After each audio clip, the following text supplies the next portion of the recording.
Influencer or creator marketing is becoming more and more influential across all kinds of industries.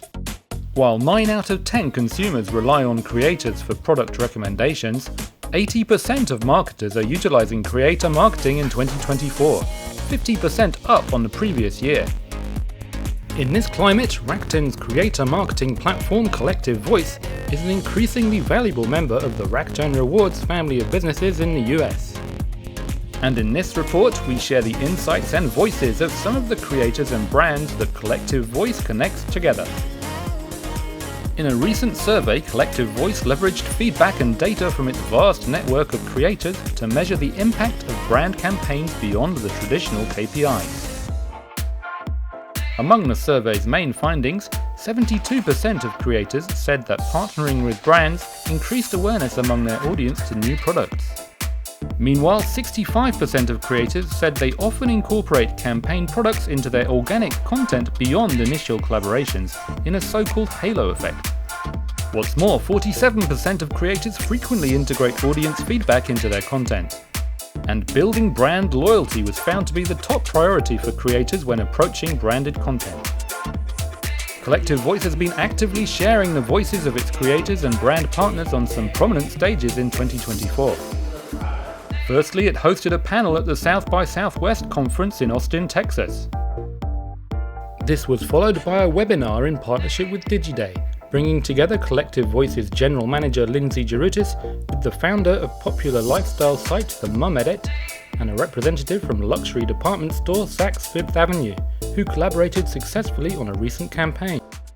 We have is that we have really a unique position to help both brands and creators really maximize our relationship because of the data and the proprietary tools that we have to sort of see the opportunity. So for us, it's always about finding, if we have a brand we love, we really have to sort of like think thoughtfully about what is it about that brand that resonates so closely with us, and then how do we communicate that to our readers. And so when the collaboration first came through, I think shoes was maybe the focal point.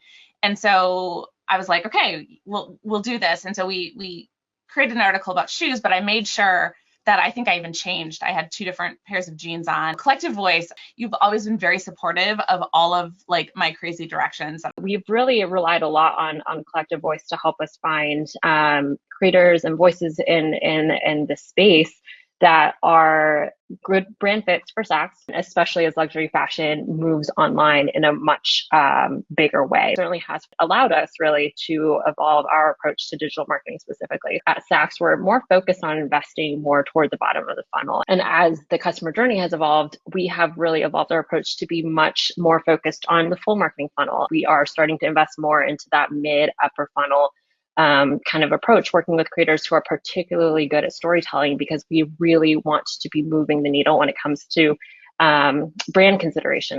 One of the things that we really tried to pioneer with Saks and Kathy and her team is what we like to call our cart insights, which are, looking at in depth at not just what sales and revenue is coming from a link itself, but really in-depth understanding of what exact products are going into the cart for the consumers. There was also a panel at Rakuten Optimism, exploring the rise of micro-creators who tap into niche audiences for unique campaigns. I really honed in on the term midsize because a lot of my audience follows me because we're the same size. Most times it takes about 7 times for someone to see something in order for them to purchase it. You can cut down on all that when you're dealing with micro creators because they have a more engaged audience. Their audience trusts them. Like, we've built a really, loyal community. And so I think it's important to really tap into those audiences. Since I'm in the fitness and wellness space, my audience, they don't want to see the most perfect morning routine or their most perfect wellness routine. They want to see those struggles because they're going through that as well. There's so much power in sharing your struggles, in sharing your story. So once I started doing that, I started seeing way more virality. I think really staying adaptable and what makes sense for your brand and who your brand is as a person. Do you like to write? no, then don't make a Substack. Like, don't do it just because everybody else is doing it if that doesn't make sense for your brand. And there's so many mentors in this space too that you can reach out to when you have questions. Like, I think really just testing, you've got to launch, figure out what's working, and then adjust what you're doing to then make it sustainable.